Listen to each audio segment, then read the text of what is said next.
How can I buy an investment property? Many people who decide to invest in property allow others to do all the work for them. This may work out if those others are ethical and honest. But the trouble is that at the moment there are no regulations about who can set up as a property investment advisor.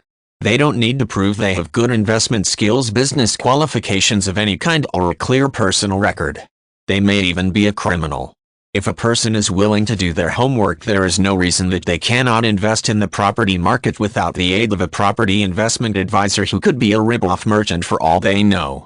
There is a great deal of free information on the internet, in magazines and books, and in the heads of people you can trust.